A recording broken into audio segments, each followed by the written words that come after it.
Kaya ko muna sabi yan kasi kumalat po sa social media and some people came to me and asked me those questions na bakit ganon. Meron po kasi, I'm not gonna mention the name of the guy. I think vlogger siya. At Opo. may kayabangan nga siya, kung tutusin, maraming asal sa kanya.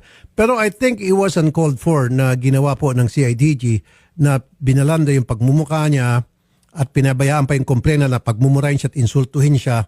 Samantalang yung kanya pong kaso ay unjust vexation lamang na napakababaw. Ba't ganun po?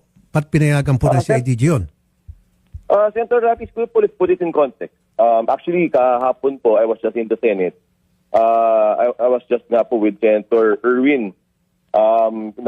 Nagbibidan nga po kami na a few years ago, 5 years ago, inuli rin po yung same person po na ito ng NBI po naman. At marami po naloko mga OFW po ito at kasama po si Senator Erwin sa tumulong sa pag-aaresto nito. And that guy was also presented. We understand na ang dating po sa tao unjust fixation po ito, unjust fixation lang ito. But of course, we are protecting also the identities of people. However, Senator Rafi, siguro alam naman po natin sino yung tao pinag-uusapan dito. And all of his offenses to the public are extremely public. And siguro po, while there are issues, totoo lang po, meron nga po mga issues po na maaaring mapag-usapan at mapagdipatihan.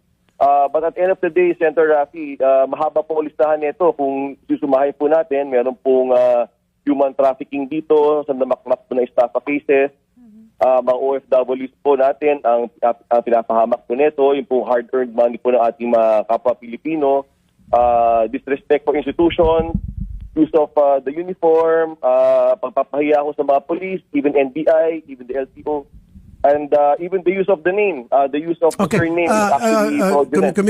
Commissioner, I hear you. Opo. Ito yung point ko. Kasi I was really disappointed and I think the taong bayan was shortchanged. Kasi nga po, ulitin ko, nung dito sa programa, ilang beses, in fact, naghearing pa nga ako dyan. Humingi ako ng picture, warrant of arrest, nung isang suspect na yun po ay nang-rape at pumatay at pinagkakaitan sa akin ng PNP. Now, sir, kung gusto ng PNP, ng CIDG, mag-press con, pangalandakan yung pagmumuka ng isang suspect na may warrant, sana man lang sir, medyo malilim-lalim naman. Sana man lang sir, yung mga rape, kidnapping, bank robbery. Wag naman po yung unjust vexation kasi ang pagkakaalam ko po, nung may tumawag sa aking kakilala ko, ito po yung away daw po ng parehong dalawang vlogger at pinatulan po ata ng PNP. Ngayon, pag nag-away yung dalawang vlogger, wag po natin patulan. Hayaan na natin sila mag-away-away. Enough na po yun